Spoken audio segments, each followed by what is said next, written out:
Hi, and welcome to the New Property Show. I'm Steve McMenamin. On this show, Steve M's speaking finance, more with Gary Brown and Wealth Creation, Tom from Macrokanis, and we'll hear from our panel. But first up, Dean, that's going to talk to us about the 𝗪𝗘𝗪 knockdown and rebuild. Dean, let's have a chat about 𝗪𝗘𝗪. Do you want to talk to us about your current build that's going on and what's happening from the ground up? Yeah, for sure, Steve. Basically, the project's running really well. We've had the existing house demolished, and that was a very smooth process. Mm-hmm. We had some problems with the protection works for the demolition, so we had to involve the next door neighbours. There were some undermining issues. We had to shift the location of the house, working with the architects, get it confirmed by the clients. And everyone's really happy with the outcome of that, so it's good we're able to move forward. Since then, we've had the set out, we've had some in-ground stormwaters done. It turns out that there was no legal put in a discharge on the street, so we're currently going back to the civil engineer, trying to come up with a solution for a good in-ground drainage system. Is this going to hold the project at all? Or? It is going to hold the project a little bit, yep. And it's just, it's all about communicating and making sure that everyone that needs to be aware of changes is just updated straight away, so there's no hidden surprises. We're all about just keeping the project running smoothly. How does this affect a build with something like this happening with, for example, you're going to order, is this a slab? Part of the house is built on a slab, the garage workshop area, and it's got a concrete driveway, and then I'd say 80% of the house is built on a timber subfloor. Okay, so have you done any of the ordering for the subfloor at the moment? Does that throw out your schedules? It does throw out the schedules. Yes, we have. We always pre-order sort of like 8 weeks in advance. Typically with windows, you want to do that as well.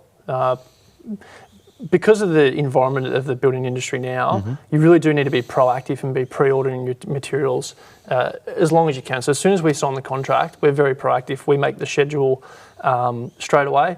We start to contact the trades that we need to, the contractors that we need to engage, and just kind of make it run as smoothly as possible, really. This is a pretty tight site as well, isn't it, you're working with? It is pretty tight, yeah. It's 100 metres from the beach. It's on a busy back street in 𝗪𝗘𝗪. It's actually really well situated from the shops and all the schools and the railway line. But that does attract a lot of traffic. In the morning, it's pretty good. Throughout the day, it can get busy, and in the afternoon, it's very busy. So we've been pretty lucky so far with getting trucks in and out for the demolition and the site cut. So over the next few weeks, hopefully you've got this discharge sorted, you've got a subfloor down. What's next on the project? Yep. Once all that stuff's sorted, we'll be looking at continuing on to framing the walls, and then we'll put the windows in as soon as the frame's up, and we'll put a roof on it. All right, well, let's hope you've got no dramas on that one, and we'll see you again soon for an update, mate. No worries, Steve. Thanks.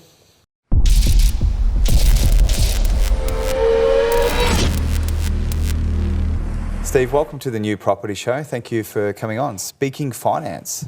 Yeah, that's it. How did that come about? Well, there's the G-rated way, and then there's the more higher rating that you need to be a little bit older for. But no, look, for me, it was always about providing an avenue where clients can really learn and understand what they're accepting and the products that they're taking. So for me, I guess anyone that knows me knows and understands that I don't really stop talking. So for me, it was a bit of a natural name. And then some people might say speaking something finance. But I mean, for me, it was, it's about educating and helping the customer really understand, rather than going, yep, bang, here's the product, bang, here you go, and off you go. It's, okay, what is your situation? How can we holistically look at what you're doing? Things even as simple as, because we work with a lot of clients that come from mortgage brokers, they'll say, oh, I want a car loan. Excellent, no worries, let's have a look at that. What are your long-term goals and objectives? Oh, I want to buy an investment property in 2 years. So we have that discussion with them, and we say things like, well, if you take the car loan, you might want to take it over 3 years or 4 years because the payments suit you and all that kind of stuff. But that might impact your servicing in 2 years when you go to buy the investment property. So we talk to them about perhaps taking a product that, even though it's over 7 years and it's a longer term and you end up paying more, if you just let it go, they can make extra payments along the way and they can bring that down, and it doesn't get in the way of the other objectives and the other goals that they've got. So you're holistically looking at finance and not just a short-term gratification, Yeah. is what it seems like. Exactly. What are some of the products and services that you're providing to your clients at the moment? Yeah, so obviously the really core stuff is wheels and tracks. So vehicles, trucks, excavators, that kind of stuff. But we do some pretty exotic equipment as well. Like we did a printing machine for a printing business actually not far out from here on Chapel Street. They're one of our really good clients. They've done a lot of stuff. And the same director of that business actually runs a small business where he does like underwater submarines that does videoing and things like that for data for Melbourne Water. So, we've done some funding that it's allowed them to do those kind of businesses. So really the moral of it is that if there's no property, then we'll do it and we'll have a look at it. So pretty well if it's got wheels. You just keep them turning. Yeah, that's it. That's it. Okay, so with that said though, too, like your office, how many people does that consist of at the moment? So at the moment we've got 6 in the office. We've seen such unprecedented growth that we're going, kicking extra or hitting extra milestones every month, and we've got a sales manager starting next month just to bring more process and procedure to the way we do. So I think the way we do things, and I think from our point of view, or from my point of view, that's going to give us an ability to be more efficient and get more things done in less time, so that we can make sure we're giving clients and our partner referrers the best service they can. I think it's so important too, because one of the things that come up with house investing is sometimes, as I said, having existing loans. But if these loans are structured correctly, where they're business loans, means the client can have the best of both worlds. So they're going to need a business vehicle, literally to keep them moving, which is their income stream. Therefore, then introducing themselves into mortgage brokers and finance there as well. So with that said, though, how do you help others get into asset finance? So you do a bit of coaching and mentoring too, don't you? Yeah, so under the aggregator that I work under, so we have a credit license to be able to do the things that we do, but we work under an aggregator. It's kind of like a wholesaler, for an easy analogy, and I work with them. I'm their state manager, more or less, for their training, and we have 2 avenues that people can enter the industry. So they can actually enter as an employee under Speaking Finance, or they can actually, if they're already established and they've got the experience, they can work under our aggregator as a what they call a savvy branded partner, and that allows them to work and continue to build start and grow their own little business. And once they grow that, then they get mentoring from myself to be able to help develop their skills and develop their abilities. So you're having businesses within businesses. So how do you mentor your clients? Are you doing them face-to-face or phone calls or Zooms? The best way that we've had, or the things we've had the most success with, are getting people to actually come in. We've had a few brokers go through it late last year through the mentoring program, and we said, you need to come in and sit in the office.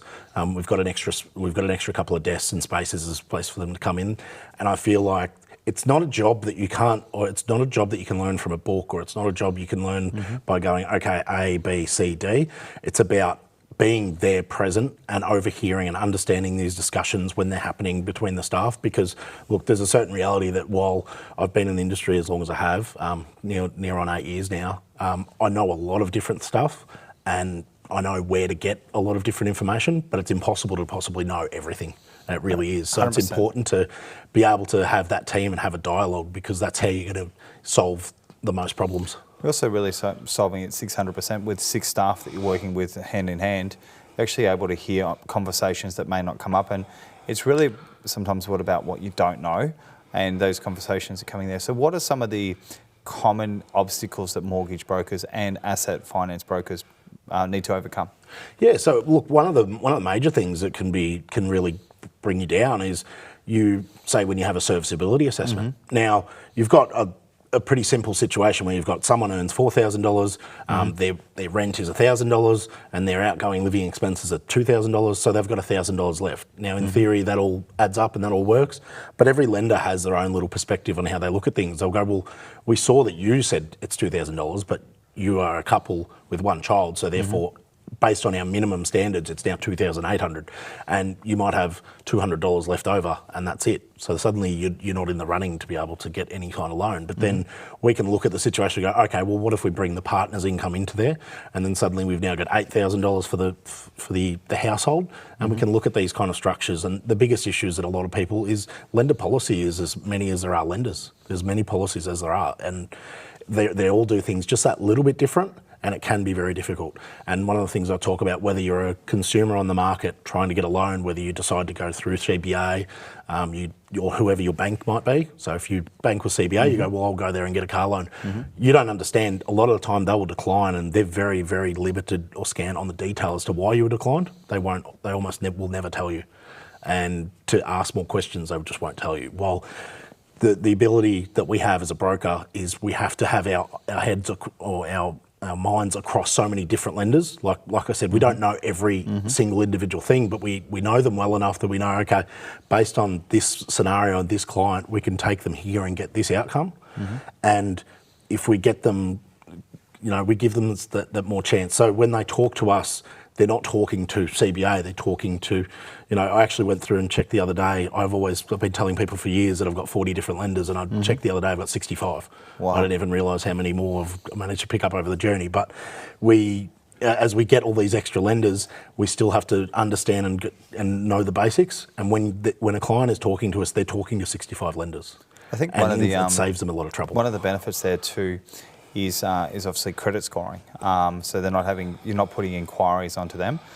Is there any advantages with going through, for example, a business loan versus a personal loan? If you're going to buy a vehicle, whose name do you put it in?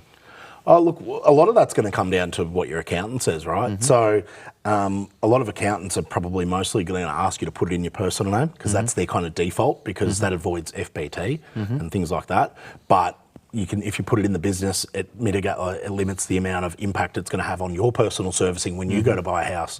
Because if your business isn't profitable, or if the loan is in the business and the business has still got a margin there, then they won't count it back on your personal income and things like that. So it's a really important, while that is a really important question, it's a difficult one to answer, and it's got to be done on a case-by-case basis. But if the vehicle, as a general rule, is income producing, so if Gary the plumber wants to buy a Maserati, it's probably a tough one for him to be able to justify to the ATO. But if Gary the plumber needs 2 vans because he's got an apprentice and a full-time guy working, or an experienced guy working, then he needs those vans for them to be able to go to the work sites, and that generates income. That's a question. Let's say you've sat down with the client and you've ascertained they need some vehicle finance, some asset finance, and they're also trying to buy an investment property at the same time. Do you work hand in hand with another broker to do the house security or the finance there as well? How would that conversation take place? Yeah, so generally it comes down to how we're introduced to the client, but the bulk of what we do is with mortgage brokers, so we work as a value add-on to what they do. Excellent.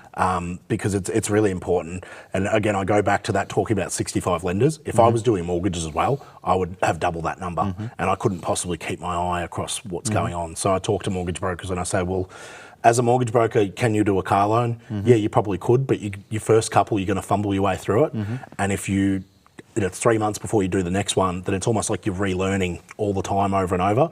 So why risk providing that poor service to your client in the age of cashbacks and clawbacks and things like that, and potentially upset them in a way that to make a little bit of extra money and so on, when you can't provide them that premium service. So sticking to your niche. Yeah, and then there's that other thing is, because of the relationships we have with our lenders, we get access to better rates. So it's like if you go to Coles to go buy bananas, you're naturally going to get them cheaper than the smaller place, because they have different wholesalers and different opportunities. So you get better outcomes. And at the end of the day, you always want to be working with people who have experience in that field. Excellent. Okay, because the people that know the job the best are the people that you should want to work with. I mean, as the old saying goes, if you pay peanuts, you get monkeys. Love it. Last question for you. Any finance tips? Cost of living's gone up at the moment across the board. How would you give advice to the viewers watching to save more money and put themselves in a better position financially?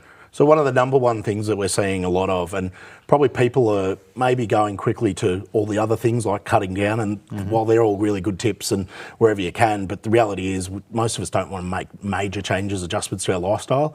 And if whether it's a diet or a budget, usually they're very hand in hand. You can usually save money for a couple of weeks and then you end up going back to that old habit. So one of the things that we've looked at is, yes, if you can try and find a way to obviously cut down your spending on credit cards, then that's great. But the way to get ahead on that would be to look at what we can offer with a debt consolidation loan. And you can put that into a personal loan. You bring the rate way down and you stretch those payments out over a period of time. You can make extra payments as you go, but it gives you, you might have a credit card. A lot of the average interest rate on a credit card will be, say, 21, 22%. Some of the personal loans we've got started for the right credit score is as low as 8.99. So there's an opportunity to not just save money off the head, but to help you get ahead, because now legally on the credit card statements, they actually require them to put on, if you made the minimum repayment, how long would it take you to pay this credit card off? And if you've got a credit card of 10 grand, it'll take you about 22 years and you will have paid it off 3 times or 4 times over. So, they legally put that on there. Most people don't read the fine print because it's buried there, but if you read that and that shocks you and makes you draw back, then maybe you need to be giving us a call to have a look at what the opportunities you're going to have to potentially refinance that debt and just get it off. And then you can look at closing, minimising cards to stop yourself from perhaps doing it again. Steve, thanks so much for joining us on the New Property Show. You've been an absolute pleasure. Thanks, Steve. I much appreciate you inviting me on.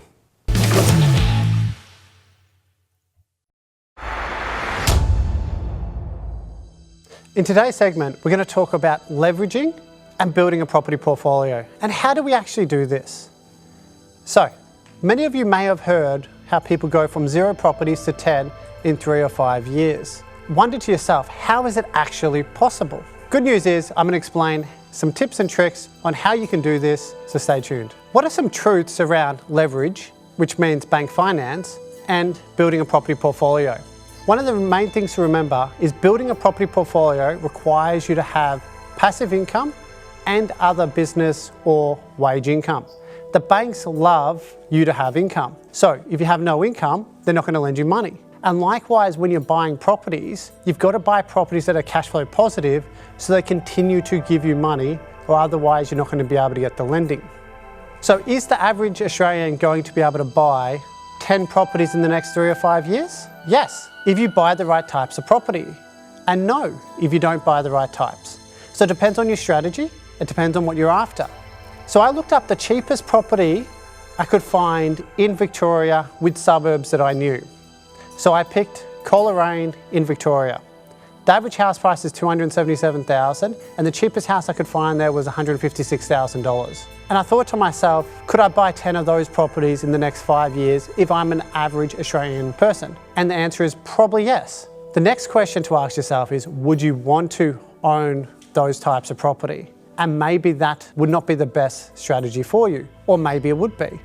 So let's consider that you're an average Australian, you have $1 million house, you have $500,000 loan, which means you'll have $500,000 of equity. And let's consider that you use some of that equity to leverage and buy another property. That investment property that you buy could be a negatively geared property, could be a positive one.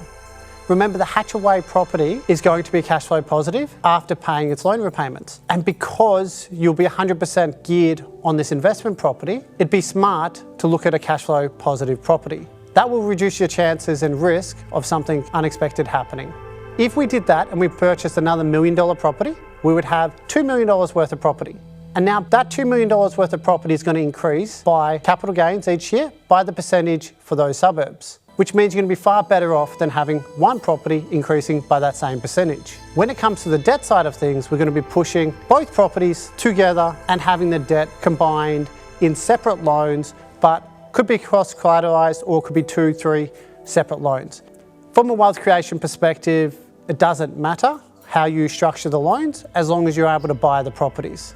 But the trick with this strategy is that once you've exhausted all the equity in the original property, you can't go on to buy the next property unless you put in more cash or the value of those properties increase, which many people forget that it's not going to happen overnight. So it might delay you from buying your third property for 1, 2 or 3 years until the equity in property 1 and 2 has increased enough to give you the ability to buy the third property. So remember, the secret to borrowing more money from the banks, leveraging off the existing equity you have and building an amazing property portfolio is one, make sure you have the right amount of passive income and other sources of income. And two, make sure that the properties that you're buying are cash flow positive if they are going to be 100% geared. I'm Gary Brown. Keep learning and take control of your financial future.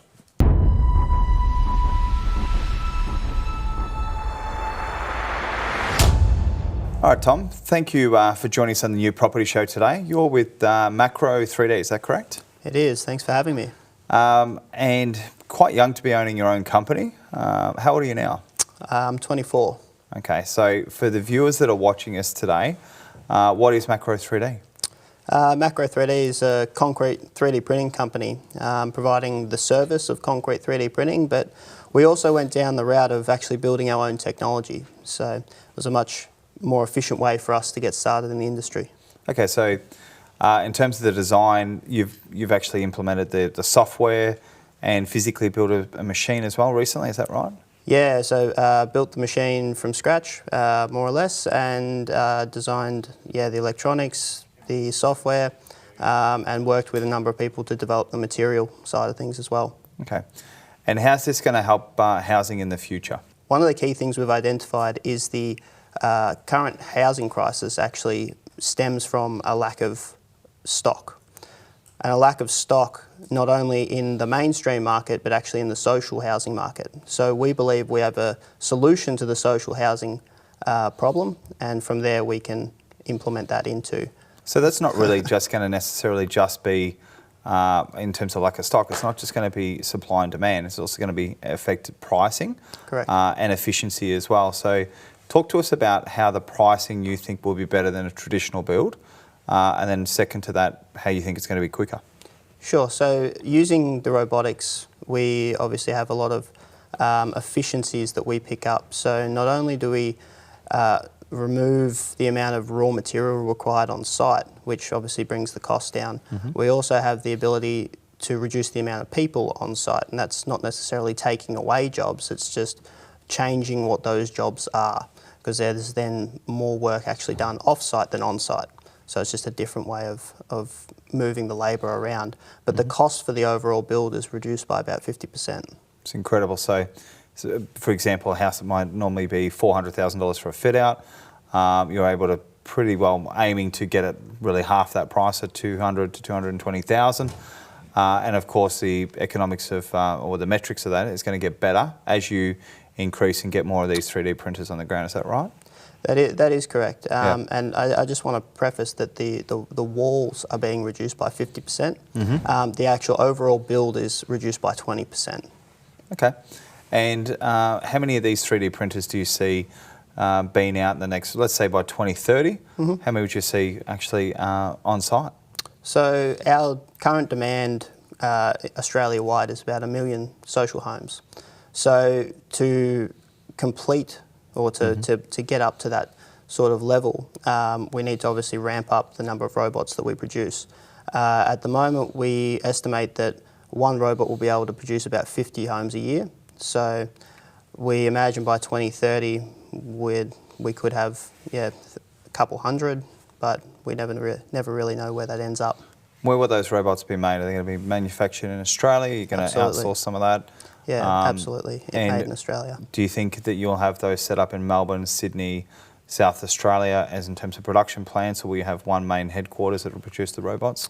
It will really depend moving forward as to where our demand is. Obviously, up in the Northern Territory, for example, there's a large need for this type of housing. So potentially you have something set up there, but every state has large issues with social housing. What is one of the major obstacles? I'd imagine it would be concrete. How do you plan to get around that? Because you need a lot of water. So one of the key things for us that's an issue is not necessarily the materials. Obviously, material shortages is something that every builder battles with, but we are looking at different alternatives, looking at maybe using more organic materials, using some geopolymer type materials, which are basically cementless concrete. There's a number of different ways that we can go about this, but at the moment we're focused on sand cement. It's pretty much available everywhere. It's the second most used resource behind water, so it is fairly available and hopefully will continue to be. And how's the traditional builder going to embrace this model? So will you need new builders that come out that only do 3D printed homes, or do you see some of the traditional builders switching over to 3D printed homes? Yeah, so this is something that we've been developing alongside a number of builders. We don't want to go and uproot all of these builders away from their traditional methods. At the end of the day, we're essentially another concreter on site. We come in and we produce the walls. We provide the service of concrete 3D printing, like a bricklayer lays bricks, like a concreter lays concrete. So we will be working alongside the builder. The builder will stay the main person in this process. Okay, so let's talk about some of the internal fittings of having a 3D printed wall. Things like lighting, power, you've got water, sewerage, and some of those basic services traditionally that would either run through a wall or maybe through a roof. Yep. How are you going to be able to work with your trades there? Yeah, so actually a lot of the, say, plumbing is actually done through the slab, so nothing really changes in that case. The electrical, again, runs through the roof, but for where it needs to come into the house, through a wall, we have a wall cavity. So that can be 50 mil, it can be 100 mil, it will just depend on where that wall sits and how that works in with the rest of the build. So like a prefab slab really, but now printed? Correct, correct. Okay, and what would people expect in, say, 2030 in terms of design as well? So we're going to touch on one of these things on the panel, but how do you think artificial intelligence will actually play a role in how homes are designed? Well, one of the ways is through something called generative design. So it's actually taking into account what your parameters are. So I want 5 bedrooms, I want it to be in a particular style, and then using those parameters to actually generate by itself what that design looks like, and then working out, say, what materials you want in there, finishes, whether you want curves, all those things could be factored into something that's just set out in a parametric way. So it's going to be like a ChatGPT, yeah, but for homes. Yeah. Yep. Type in, I want 5 homes in a Toorak style for a budget of X suburb. Love it. Very, very exciting. Now, do you want to tell us about a project that's happening that I've heard of outside of this state? You're about to put to site your first 3D printed home, is that correct? That's correct, yes. Okay, so where are you up to with that? So we've just finished some testing in our factory, and the plan is to pack up and head over to South Australia to go and do this build. This build is a precursor to a line of other builds, more of which we'll be able to release in a few months' time once we've completed it. So it's really exciting. Perfect. And how many in your team so far that are backing you? We have a very small team. It's largely contractors who come in and give us a hand with printing.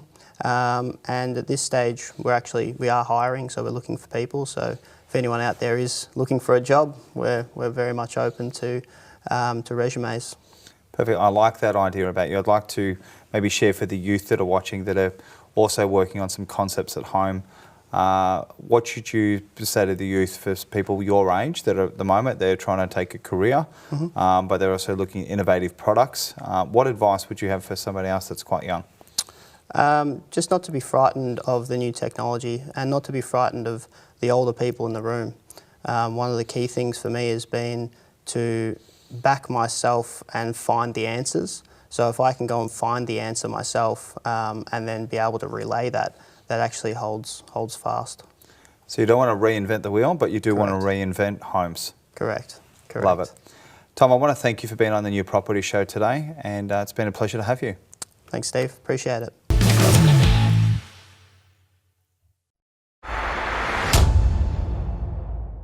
What's holding you back at the moment from doing that? Is it the government? Well, I mean, so a conversion's going to cost you somewhere between $150 to $200 for a decent conversion where you're adding the extra bathrooms in. And so what's stopping them is the fact that, A, they're not going to get any tax relief from it. Generally, they're more worried about having the extra income, so now they're going to have to pay tax. But what's stopping it is there is structures in the way that, like, councils are the ones that put barriers up. So we've got state policies that we use, and there'll be local councils that when we go in and do something, they'll give us a show cause notice. So I have to spend my time driving around the country, going and meeting with council officers, with compliance officers that have had complaints from neighbours that said that this is illegal, and then I have to pull out all the paperwork and and most of the time educate the councils to say, so you didn't even know that this policy existed at state level, and they go, no, I don't even know about it, right? So the one objection that I think could be handled better by us, which I can't really handle, is parking. You know, when we start putting 5, 6 people in a house, they're each going to have a car, and we only need to allow for generally 2 to 3 car spaces. So if we can fix a car space problem, then it's good. So in that case, rightio, with the policy, what we're going to do is you as the household owner, the landlord, you go and buy a car, put it on Go Get, and that household gets to use that car. That way we can take the cost of and the parking spaces off the street. That would be an easy and simple solution. Is that something you've got in motion? Done it once or twice on developments, right? Okay. But realistically, it's generally the neighbours. Like if I said I'm happy to live next door to one of our co-living properties. Neighbours generally, when they hear about co-living, they automatically think 1960s, little old man that's dirty and doesn't and smells and it's collects not junk in his front correct, yard. right? Yeah. Which is not what we get. We get nurses and doctors and 55-year-olds and just people that are all employed. We don't do students. Students are nuts to work with. So the impediment really is the knowledge that this is available. And, we put it out there, like I said, 10 years ago, people thought I was crazy. Just thinking out loud, though, and you may need to just change the way that, I guess, crossovers are looked over, but almost like a subdivision. But if you were to provide, if for example, it was a 20-metre block, and yes, there may not be any side access, but you said a second crossover was introduced, and that's going to happen at some point because freeways went from 2 to 3 to 4, so you've added on some extra lanes. Yep. I think that could be a solution where you might add on the crossover. How much do you know about co-living? Have you ever converted a house? You've gone and gutted a home before? No, not at all. So it definitely interests me, for sure. Yeah. What's are you finding there's a shortage in trades in that sector? Oh, look, it's not just a shortage of trades at the moment too, but yes, there is. So we, like you, have our permanent trades fixed with us. Occasionally one leaves and we've got to go find another one and take some time. And prices are going up. Our trades generally are paid a little bit less than what they could get out there, but they get a lot better conditions with working with us. I think the other problem at the moment too is that because interest rates have been rising 10 in a row and then a break, as buyers agents that we are, we can't find properties. Just nothing on the market. The people are holding off putting stuff onto the market. And I think the biggest and most important thing, I was just talking to Steve about this, is that there's going to be a drop in the marketplace because people have afforded mortgages when they were down at 2 or 3%, and they're now at 4 or 5 and going to hit 6. And the average over the last 20 years has been 6.8%. So they're going to hurt when they get there. So what's the first signs of that? Well, Steve was talking to a tow truck driver who came out to pick his car up, and he said, "So you're busy?" He goes, "Yeah, I'm so busy." He goes, "That's interesting. Why would you be busy?" Repossessions. So when someone can't afford to pay for their life, what's the first thing they do? They stop going to restaurants, and the second thing they do is stop paying car leases. So there is something coming.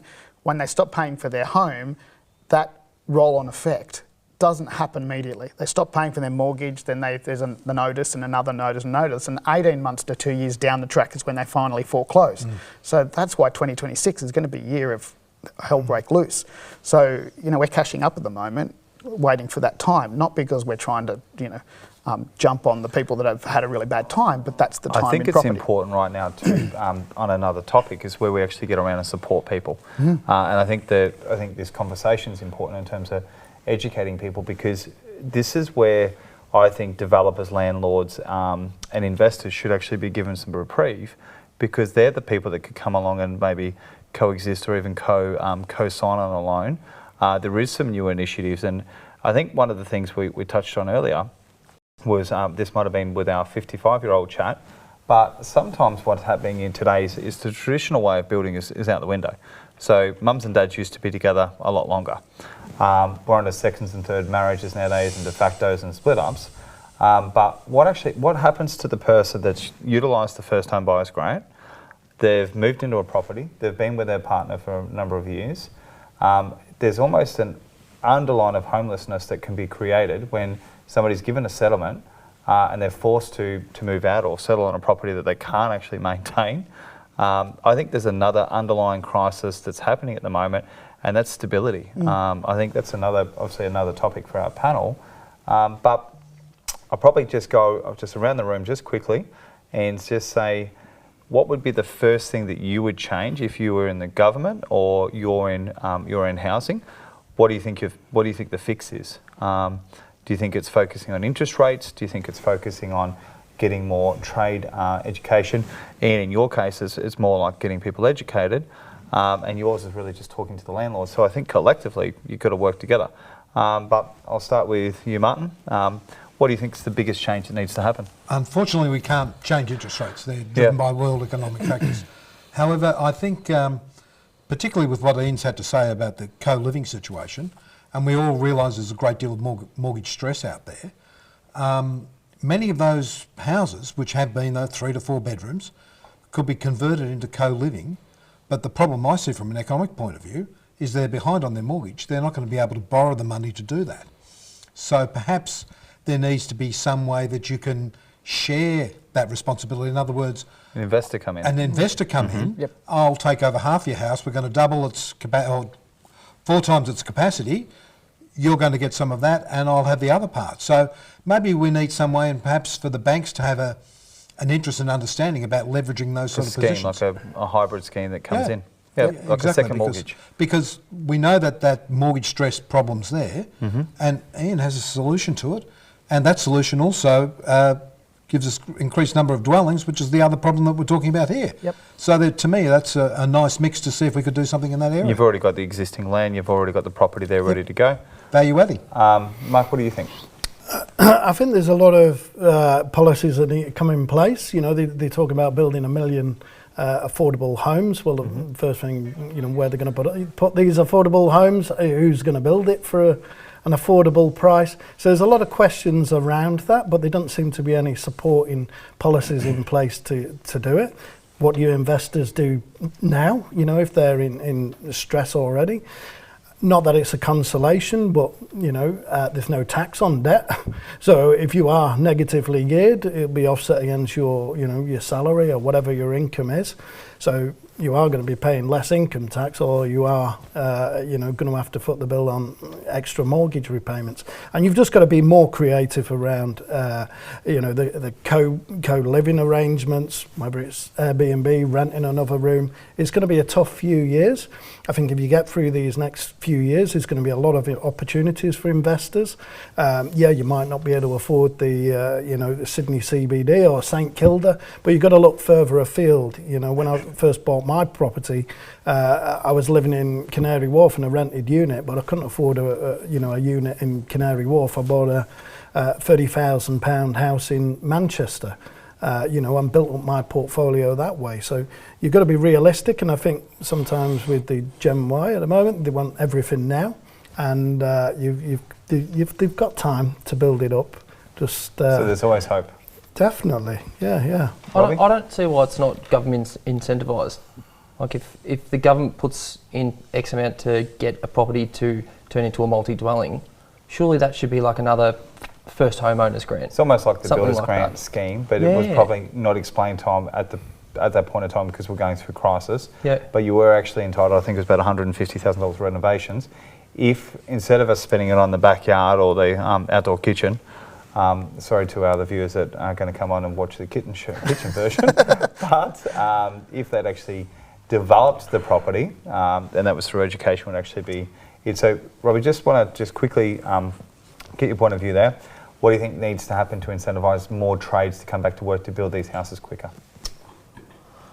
Definitely education, I think. If we can build more things like Ian's saying, it'd be beneficial for sure. Perfect. And Ian, just a closing argument? I mean, I think you've all talked about the same thing. So there's always first-time owner grants, the budget being released soon. So how about they're going to be looked after?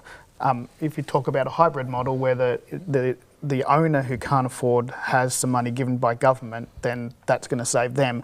But what we haven't spoken about is how many houses around the country are lived in by retirees where they only really use 3 rooms of 8, 9, 10 rooms. So how about the government say, well, what we're going to do is we're going to put $150,000 towards converting your house. For the first $150,000 of income that you get, you're going to have your own space with the backyard. You're going to age in place. You're going to know all your neighbours. You're going to go to the same shopping centres. And if you get injured or hurt, there's going to be other people in the house that are going to be able to help you out. And so the first $150,000 of income that you earn from around the house, you pay us back. And then from then on, we're not going to charge you a cent. You keep every cent of the income that comes out of that property. And now we're actually creating more front doors. 100%. And saves typically average house in around Australia is probably around about 600,000.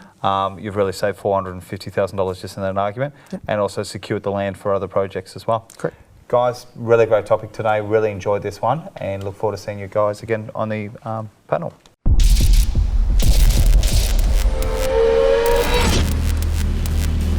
And that's all for this week, and thank you for joining us. If you want to see the full interviews, check us out on the website. And we'll see you again next week.